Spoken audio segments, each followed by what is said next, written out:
बिस्मिल्लाहिर्रहमानिर्रहीम। अस्सलाम वालेकुम नादरीन, आप यूट्यूब चैनल देख रहे हैं। मैं इमरान खान हूँ। नादरीन, ये जो पाकिस्तान तहरीक इंसाफ के अंदर एक अजीब सी कैफियत पैदा हो गई है ना, इस पर छोटा सा एक एनालिसिस भी मैं आपके सामने रखता हूँ और जो खबरें हैं वो भी आपको बताता हूँ। इमरान खान साहब का केस भी लगा हुआ था आज इस्लामाबाद हाई कोर्ट में, बल्कि दोनों केसेस उनके लगे हुए थे। उसमें भी एक डेवलपमेंट हुई है और ये केसेस इस मौके पर दोनों इकट्ठे कैसे लग गए और किस तरीके से ये आगे बढ़ेंगे ये भी आपको मैं अभी बताता हूँ। और पाकिस्तान एक बड़े अजीबोगरीब सिचुएशन में फंस गया है मौजूदा रजीम के हाथों। उससे पाकिस्तान कैसे निकल सकता है और ये हालात पाकिस्तान को कहाँ ले जाएंगे। नंबर एक तो ये है कि इमरान खान साहब की बहनों पर भी तनकीद शुरू कर दी गई है। कोई दबे लफ्ज़ों में करता है, कोई खुले लफ्ज़ों में करता है। कुछ आर्टिकल उनके खिलाफ लिखवाए जा रहे हैं, कुछ उन्हें डिक्टेटर करार दिया जा रहा है। देखिए, इमरान खान साहब की जो बहनें हैं वो सिर्फ अपने भाई के लिए जाती हैं हर जगह पे। ये बात सबको अंडरस्टैंड करनी पड़ेगी। उनका पॉलिटिक्स से वो दे डैम केयर कि जनाब ये जो पॉलिटिकल पार्टी है पीटीआई वो क्या करती है क्या नहीं करती। उनके दिमाग में ये है कि हमारा भाई बाहर निकलना चाहिए, उसके लिए वो किसी से भी लड़ाई कर लेती हैं। इमरान खान साहब जो भी उन्हें कहते थे, अब वो बजाय ये सोचे कि इसके नताइज क्या होंगे, वो बाहर आके बोल देती थी। देखिए ना, अगर अलीमा खानम और बाकी लोग पॉलिटिकल होते जैसे बाकी पॉलिटिकल लोग सोचते हैं तो वो बाहर आकर अल्फाज को तब्दील कर लेते। लेकिन जो इमरान खान ने कहा उन्होंने बाहर आकर बिल्कुल वैसे ही वो बात की और पार्टी के लोगों ने शायद उस तरह से बात नहीं की। तो अब सूरत ये पैदा हो गई है कि वो खुलकर कह रही हैं कि पाकिस्तान तहरीक इंसाफ जो कर सकती थी वो उन्होंने नहीं किया। और ये बात पाकिस्तान का सोशल मीडिया भी कह रहा है। इमरान खान साहब की पॉलिटिकल पार्टी जो है उसकी वो स्ट्रेंथ जो वो शो कर सकती थी, जितने बड़े पैमाने पे लोगों ने उनका साथ दिया, जितने बड़े पैमाने पे लोग उनके साथ खड़े हुए, उस तरीके से वो काम कर नहीं पाए। और इसके लिए अगर मैं कहूं कि सबसे बड़ा कसूरवार कौन है, तो सबसे बड़ी गलती हुई गंडापुर साहब से। गंडापुर साहब को एतमाद भी मिला, मौका भी मिला, लोग भी बहुत बड़ी तादाद में उनके साथ चले। लेकिन गंडापुर साहब ने 2 मरतबा ऐसा किया कि पाकिस्तान तहरीक इंसाफ के अंदर जो एक तहरीक चलाने की कैपेसिटी थी वो बहुत बुरी तरह मुतासर हुई। अभी बार बार कोशिश करने के बावजूद तहरीक इंसाफ वो कैपेसिटी उस तरीके से दोबारा बढ़ा नहीं पाई। हाँ, एक मोमेंटम बनाया सुहेल अफरीदी ने और वो कुछ और चीज़ें करने की बात कर रहे हैं, लेकिन क्या ये हो पाएगा। एक तरफ इमरान खान साहब की बहनों के ऊपर तनकीद जो है वो शदीद हो गई है, वो तेज़ हो रही है। और पार्टी के जो ज़राए हैं वो ये कहते हैं, जो इंटरनल मीटिंग्स हो रही हैं उनमें यह तय किया गया कि इमरान खान साहब को मुज़ाकरात के ज़रिए बाहर लाया जाए, सड़कें कोई ऑप्शन नहीं है। अब एक सवाल ये पैदा होता है कि अगर ये मुज़ाकरात करते हैं हुकूमत के साथ तो किन शराइत के ऊपर मुज़ाकरात करेंगे। देखिए, मुज़ाकरात जब भी करने हैं तो शराइत तो इमरान खान साहब की है और उनकी जो आखिरी 3-4 शराइत है वो मैं आपके सामने रख देता हूँ। एक, वो पहले ये कहते थे कि आप मैंडेट वापस करें, अब वो ये कहते हैं कि पाकिस्तान में नया इलेक्शन करवाएं। दूसरा, वो ये कहते हैं कि 26 नवंबर और 9 मई के हवाले से आप जुडिशल इंक्वायरी करवाएं, सीसीटीवी फुटेज निकालें और बताएं कि किसने ये कत्लेआम करवाया। इन चीज़ों को आप चेक करें। तो ये इतने सख्त मुतालबात हैं। और एक वो ये कहते हैं कि जितने लोग बेगुनाह जेलों में कैद हैं उन सब लोगों को रिहा भी किया जाए। फिर वो अदालतों की बात करते हैं, आइन की बात करते हैं। चलें, ये तो बात की चीज़ें हैं, लेकिन इन शराइत के ऊपर क्या हुकूमत मान जाएगी कि फ्री एंड फेयर इलेक्शन करवा दिया जाए? तो मुझे नहीं लगता कि ये हुकूमत फौरी तौर पे इलेक्शन करवाने के मूड में है। इनकी हालत बहुत ख़राब है। ख़ास तौर पे इनका हर फैसला अवाम नापसंद करती है और ये फैसले भी इसी तरह के, कभी जहाज़ ले लेते हैं, कभी झूले ले लेते हैं, कभी गाड़ियाँ ले लेते हैं। तो ये इससे बाहर नहीं निकल रहे और ये दावे करते हैं अवाम की खिदमत के, और सिर्फ अपने जलसे जुलूस और तस्वीरें, इसके ऊपर इनकी पूरी पॉलिटिक्स चल रही है। ग्राउंड के ऊपर इन्होंने गरीब आदमी के लिए किसी किस्म का कोई काम नहीं किया। अब इमरान खान की मर्जी कैसे शामिल करवाई जाए? देखें ना, अगर पाकिस्तान तहरीक इंसाफ बातचीत करती है हुकूमत के साथ तो इमरान खान की मर्जी शामिल करवानी पड़ेगी ना। इमरान खान को कुछ मिलेगा तो इमरान खान साहब कुछ देंगे ना। इमरान खान साहब को क्या मिल सकता है? देखें, जेल से बाहर आने के लिए इमरान खान साहब क्या कुर्बान कर सकते हैं? क्या वो इस हुकूमत को तस्लीम कर सकते हैं अगले 3 सालों के लिए कि यह हुकूमत रहे? तो इसका जवाब है कि ये तो मुझे तो समझ नहीं आ रही कि इमरान खान साहब ये कबूल करेंगे। करना होता वो पहले कर लेते। दूसरी बात यह है कि इमरान खान साहब नए इलेक्शन के मुतालबे से दस्तबरदार हो जाएंगे, ये भी मुश्किल लगता है। क्या इमरान खान साहब अपना सख्त मौक़िफ़ जो है वो उससे पीछे हट जाएंगे? हाँ, ये मुझे लगता है कि इमरान खान साहब अपने मौक़िफ़ में कुछ हद तक नरमी ला सकते हैं और कुछ अपने आप को एक लिमिट में ले जा सकते हैं कि ठीक है, मैं इससे आगे नहीं जाता और तुम भी इससे आगे मत जाना। तो ये तो अच्छी बात है। अगर इस्टेब्लिशमेंट भी अपने आप को बांध ले और वो ये कहे जी ठीक है हम अपनी हदूद के अंदर जा रहे हैं, तो सियासतदान भी अपनी हदूद के अंदर चले जाएं, ये अच्छी बात है। लेकिन इस वक्त हुकूमत के पास इमरान खान को देने के लिए क्या है? ये है बड़ा सवाल। और जो लोग मुज़ाकरात करना चाहते हैं हुकूमत के साथ, वो इमरान खान को हुकूमत से क्या लेकर दे सकते हैं, ये है दूसरा सवाल। सुहेल अफरीदी साहब जो है ना, वो अच्छा सिस्टम ये बात समझता है कि ख़तरा अब उन्हें पाकिस्तान तहरीक इंसाफ से नहीं है, ख़तरा उन्हें अब इमरान खान की फैमिली से है। या सुहेल अफरीदी को वो कुछ हद तक खतरा समझते हैं, लेकिन उन्हें काफ़ी हद तक डिसक्रेडिट करने में कामयाब रही है एस्टेब्लिशमेंट, खासतौर पे जो गंडापुर साहब ने एक पूरा एक एपिसोड चलाया, और उसके बाद जिस तरह से सुहेल अफरीदी साहब इस्लामाबाद के अंदर बंद हो गए जब इमरान खान साहब का इशू उठा, और रहती सही कसर जो है वो अभी बैरिस्टर गौर ने कह दिया कि सुहेल अफरीदी हर चीज़ में ऑन बोर्ड थे और वो भी कॉन्फ्रेंस कॉल के अंदर शामिल थे जो अलीमा खानम सुन रही थी, तो उसे तासुर ये गया कि जैसे सारी चीज़ों में वो शामिल है, तो उन्हें डिसक्रेडिट करने की कोशिश की जा रही है। देखिए सुहेल अफरीदी के पास अब बचा क्या है। इमरान खान साहब का जो आखिरी उनके लिए पैगाम था सुहेल अफरीदी के लिए, वो ये था कि स्ट्रीट मूवमेंट की तैयारी करो। उसके बाद इमरान खान साहब ने उन्हें कोई पैगाम नहीं दिया, और स्ट्रीट मूवमेंट की तैयारी अभी तक तो सिफर है। हाँ, ये कि मोमेंटम बनाया, जलसे जुलूस किए उन्होंने, वो तो इमरान खान का नाम लेकर आप जहाँ भी पाकिस्तान में जाएंगे, जो भी वज़ीर आला होगा वहाँ लोग निकल आएंगे, लेकिन स्ट्रीट मूवमेंट के लिए जो टेक्निकल तैयारियां हैं वो अभी तक नहीं की। और अब वो कहते हैं जी वो एक तैयारी करने जा रहे हैं, उसके लिए भी उन्हें काफ़ी रुकावटों का सामना करना पड़ेगा। देखिए सुहेल अफरीदी को ये देखना पड़ेगा कि ये जो पुराने तजर्बाकार सियासतदान हैं, ये उनको अपनी तरह का बना लेंगे थोड़े अरसे में, और उनका इमेज भी इनकी तरह का ही बन जाएगा। अब उन्होंने ये सोचना है कि वो इमरान खान के नज़रिए के मुताबिक पब्लिक के साथ खड़े होंगे या एस्टेब्लिशमेंट के नज़रिए के मुताबिक अपने पुराने और तजर्बाकार सियासतदान साथियों के साथ खड़े होंगे, या इसके बीच में कोई बैलेंस क्रिएट करने की कोशिश करेंगे। ये आपको आहिस्ता आहिस्ता साथ साथ पता चलता जाएगा। अब आ जाए इमरान खान साहब के केसेस की तरफ, तो एक केस जो लगा हुआ था हाई कोर्ट में अलकादर यूनिवर्सिटी वाला, उसमें 11 मार्च की तारीख दे दी गई। अब देखिए कितनी लंबी तारीख दी है, जरा इसका टाइमलाइन तो चेक करें ना, ये केसेस कब से इमरान खान साहब ने दायर किए हुए हैं और कितनी लंबी लंबी तारीखें दी जाती हैं। ये देखें जनाब, ये इमरान खान साहब के खिलाफ जो फैसला है वो आया था 17 जनवरी को पिछले साल, और उसके बाद 15 मई को जनाब मुकर्रर किया गया अपील के लिए, फिर जनाब नोटिस कर दिए गए, फिर 5 जून को नैब ने मज़ीद वक़्त मांग लिया, फिर 11 जून को जो बेंच था वो दस्तयाब ही नहीं था, फिर 26 जून को नैब के नए प्रोसिक्यूटर ने 4 हफ्ते का वक़्त मांग लिया था, फिर 26 सितंबर तक ये केस नहीं लगा, फिर प्रोसिक्यूटर की तबीयत ख़राब हो गई, फिर 16 अक्टूबर को बेंच ही दस्तयाब नहीं था कि जनाब केस नहीं लग सकता अब, फिर 4 नवंबर को बुशरा बीबी ने दरख्वास्त दायर की, वो आज तक लगी नहीं, फिर 14 फरवरी को इन्होंने कहा जी कि जल्द समात हमारी की जाए, दरख्वास्त दायर की गई, और जनाब ये आज के दिन के लिए मुकर्रर थी, और अब 11 मार्च दोबारा दे दी गई है। और दूसरा जो मामला है उसके अंदर एतराज़ात लगा दिए गए हाई कोर्ट में रजिस्ट्रार की। एतराज़ क्या है जी, ये ज़ेर ज़बर की गलती है, ये नुक्ता यहाँ क्यों नहीं लगा, ये चीज़ यहाँ क्यों नहीं लिखी, ये ऊपर आपने फ्लैग क्यों नहीं लगाए हुए, तो बड़े अजीबोगरीब किस्म के एतराज़ात लगा दिए गए जो नॉर्मली इस किस्म के केसेस में नहीं लगाए जाते। इसके ऊपर बात भी हुई अदालत के अंदर, लेकिन जज साहब जो वहाँ पे थे उन्होंने कहा नहीं जी आप इसको दूर कर ले, एक हफ्ते का टाइम मेरे ख्याल में वहाँ पे भी दे दिया है। तो ये सिर्फ ट्रक की बत्ती है और कुछ नहीं है जो बज़ाहिर मुझे दिखाई देता है।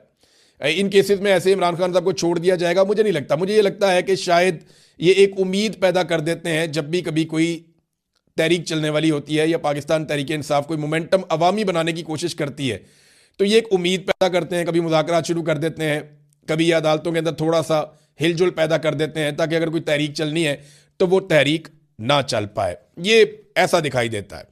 यास्मीन राशिद साहिबा ने एक खत लिखा चीफ जस्टिस ऑफ पाकिस्तान को, और उन्होंने बहुत सारे हकायक बताए। उन्होंने कहा जी जब नवाज शरीफ जेल में बीमार हुए तो हम उन्हें अस्पताल लेकर आए थे, और हमने नवाज शरीफ को यह ऑफर किया था कि वो अपने पसंदीदा डॉक्टरों के नाम बताएं, हम उनसे मियाँ नवाज शरीफ साहब का इलाज करवाएंगे। फिर जो डॉक्टर अदनान थे वो हर वक्त मियाँ साहब के साथ रहते थे। फिर फैमिली को भी फ्री एक्सेस दी गई थी, मियाँ साहब को हर तरह से फैसिलिटेट किया गया था, लगातार उनकी मुलाकातें चल रही थी। फिर डॉक्टर अदनान डॉक्टर्स की तमाम बोर्ड मीटिंग्स के अंदर भी बैठते थे जो नवाज शरीफ के अपने डॉक्टर थे। तो यास्मीन राशिद साहिबा ने काफ़ी सूरत हाल बता के शर्म दिलाने की कोशिश की अदालत को। चीफ जस्टिस ऑफ पाकिस्तान को उन्होंने एक ख़त लिखा। अब देखना यह है कि अदालत जागती है या नहीं जागती, क्योंकि इमरान खान के साथ तो सरीहन एक ज़्यादती हो रही है और लगातार वो ज़्यादती उनके साथ करते चले जा रहे हैं। नाज़रीन, एक और ख़बर है, ये बरतानिया से आई है। बरतानिया के पार्लियामेंटेरियंस ने पाकिस्तान को जो एड दी जाती है, जो इमदाद दी जाती है, उसके हवाले से आवाज़ उठा दी है कि जो पाकिस्तान को इमदाद दी जाती है उसको मशरूत किया जाए, उस पर नज़रसानी की जाए कि पाकिस्तान में जमहूरियत और इंसानी हकूक़ की पामालियाँ हो रही हैं और उनका खात्मा यकीनी बनाया जाए और उसके साथ इसको मशरूत किया जाए। बरतानवी वजीर जो है उन्होंने कहा कि हम ये वादे करते हैं कि पाकिस्तान को अपने मुल्क में बुनियादी इंसानी आज़ादी को इज्जत देना होगी, फेयर ट्रायल का हक देना होगा, मेडिकल ट्रीटमेंट देना होगी, जैसे ये हर इंसान का हक है वैसे ही ये इमरान खान का भी हक है। ह्यूमन राइट्स आइन और बैन अल-अक़वामी कवानीन का एहतराम होना चाहिए।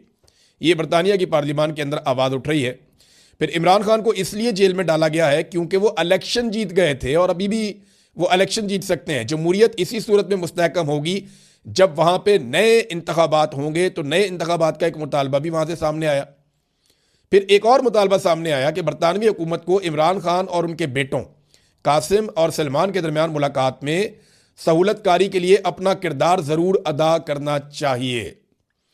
तो नाज़रीन, ये है सूरत हाल। इमरान खान की बहन ने कहा, लीमा खानम ने, कि जिस तरह से इमरान खान साहब की आंख ख़राब हुई है, बहुत सारे डॉक्टरों ने हमसे रब्ता किया है और उन्होंने हमें बताया कि इसकी एक वजह यह भी हो सकती है कि इमरान खान साहब को स्लो पॉइजनिंग की जा रही है, यानी उनको रफ्ता रफ्ता जहर दिया जा रहा है। इसलिए अब हम इमरान खान का ज़ाती मुआलिज और फैमिली की मौजूदगी में एक काबिल ज़िक्र अस्पताल जो है शिफा इंटरनेशनल अस्पताल, वहाँ से मुकम्मल मुआयना करवाना चाहते हैं। ये जनाब इमरान खान साहब की फैमिली की दरख्वास्त है जिसके ऊपर बिल्कुल अमल दरामद नहीं किया जा रहा, इसको सुना नहीं जा रहा। अब नाज़रीन आ जाए पाकिस्तान की एक और जो इकनॉमिक सूरत हाल है उसके ऊपर एक बड़ी अलार्मिंग चीज़ सामने आई है और IMF ने एक मुतालबा भी किया है। IMF ने यह मुतालबा किया है कि UAE से जो पाकिस्तान ने $2 अरब लिए हुए हैं, कर्जा लेकर रखा हुआ है अपने कौमी खजाने में, उसको कम से कम 1 साल के लिए रोल ओवर करवाया जाए और वो कर्जा कम से कम 1 साल तक UAE को पाकिस्तान वापस ना करे। और ये जो वफद है इन्होंने बताया जी कि ये जायज़ा वफद है। इन्होंने कहा जी कि UAE का $2 अरब डिपॉजिट 1 साल के लिए रोल ओवर ना होने पर बड़े हालात ख़राब हो सकते हैं और पाकिस्तान के लिए मुश्किलात पैदा हो जाएंगी। पाकिस्तान ने यकीन दहानी करवाई है कि हम करवा लेंगे। देखिए, UAE ने $2 अरब का जो कर्जा है उसको पहले 1 महीने के लिए और फिर 13 फरवरी को 2 महीने के लिए रोल ओवर किया था। पाकिस्तान ये कोशिश करेगा कि कम से कम 1 साल का टाइम मजीद मिल जाए। अभी जो टाइम है पाकिस्तान के पास वो अप्रैल के मिड तक का टाइम है और अगर उसके बाद देखें बजट आ रहा है और अगर बजट में IMF ने हाथ खींच लिया या मजीद कड़ी शराइत लगा दी तो ये हुकूमत मजीद मुसीबत में पड़ जाएगी। अवाम को कोई रिलीफ नहीं दे पाएगी बल्कि अवाम की कमर ये मजीद तोड़ देंगे। तो UAE से उनको मनाना बहुत ज़रूरी है और उनको मनाने के लिए आपको पता है फिर बहुत सारों को मनाना पड़ेगा। UAE जो है वो अपने पैसे को इस्तेमाल भी कर सकता है, उसको खित्ते के अंदर अपनी इजारादारी का बड़ा आजकल UAE का एक ट्रेंड चल रहा है। वो सूडान के अंदर भी मुदाखलत है उनकी, लीबिया के अंदर भी, सोमाली आइलैंड में भी और यमन के अंदर भी, और सऊदी अरब इस मामले पे नाराज़ भी है UAE से कि वो ये काम ठीक नहीं कर रहे, बल्कि उसका उन्होंने इजहार भी किया है। तो UAE जो है वो अपना एक बहुत तगड़ा उन्होंने एक अपना सतून खड़ा कर दिया है और पाकिस्तान के लिए प्रॉब्लम ये है कि वो $2 अरब उनसे रोल ओवर करवाने हैं या कोई और पाकिस्तान को ये पैसा दे दे। तो अब पाकिस्तान इसके बदले में किस किस्म का कंप्रोमाइज़ करेगा ये देखना पड़ेगा। देखिए, बांग्लादेश में जब इनकलाब आया ना तो उसके बाद डॉक्टर मोहम्मद यूनुस को लाया गया। डॉक्टर मोहम्मद यूनुस आए और 18 माह तक वो वहाँ पे रहे और फिर उन्होंने इलेक्शन करवा दिए। अब एक नई हुकूमत बन चुकी है, लेकिन इन 18 महीनों में डॉक्टर मोहम्मद यूनुस ने जो मेहनत की उसके नतीजे में बांग्लादेश के जो ज़र मुबादला के ज़खायर हैं, जो कौमी ख़जाना है उनका, उसमें $9.5 अरब का इजाफा हुआ, यानी 50% इजाफा उन्होंने 18 महीनों में कर दिया। ये काबिल लोग। देखिए, पहले हसीना वाजिद थी, मिलिट्री एस्टेब्लिशमेंट थी। जैसे ही बांग्लादेश की जान छूटी वहाँ की घटिया मिलिट्री एस्टेब्लिशमेंट और हसीना वाजिद से, तो क्या हुआ, वहाँ $9.5 अरब के 50% उनके ज़र मुबादला के ज़खायर बढ़ गए। और पाकिस्तान में क्या हुआ, घटते ही गए घटते ही गए। जो इमरान खान साहब ने $16 अरब पे छोड़े थे वो इन्होंने हालत ये कर दी है कि $12 अरब तो इस वक्त दोस्त ममालिक के पड़े हुए हैं और बहुत थोड़े से पैसे पाकिस्तान के अपने हैं और ये रोल ओवर के लिए मिन्नतें और तरले करते जा रहे हैं। वर्ल्ड बैंक के जो आदादो शुमार है ना, देखिए वर्ल्ड बैंक का भी तो एक मेयार है ना गुरबत का।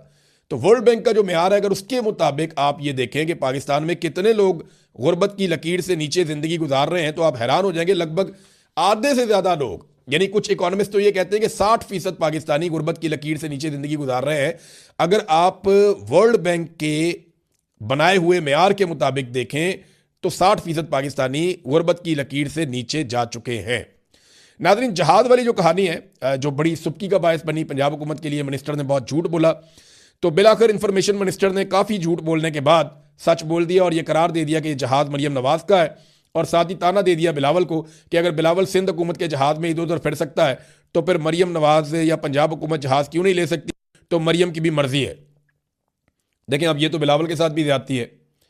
अगर मरियम नवाज की बेटी है तो बिलावल आसिफ जरदारी का बेटा है, तो फिर बिलावल को भी गल्फ स्ट्रीम का जहाज़ लेना चाहिए, उसे भी इसी तरह का एक लग्जरी जहाज़ चाहिए। वैसे इंडिया के किसी वज़ीर आला के पास या हुक्मरान के पास गल्फ स्ट्रीम का जहाज़ नहीं है, हालांकि पाकिस्तान से बहुत बड़ी इकॉनमी है वो, लेकिन उनके हुक्मरान इतने अय्याश नहीं है जितने पाकिस्तान के हुक्मरान अय्याश हैं। नाज़रीन, मोदी का जो दौरा है उस पर थोड़ी सी बात कर लेते हैं हम जाते जाते, क्योंकि ईरान के ऊपर अटैक बहुत करीब आता जा रहा है। जिनेवा के अंदर जो मुज़ाकरात हुए हैं उसके बावजूद धमकियां अमेरिका की जारी हैं, वो फुल दबाव ईरान के ऊपर डाल रहे हैं कि बहुत बड़ी जंग आप पे मुसल्लत कर दी जाएगी और ईरान में रजीम तब्दील कर दिया जाएगा।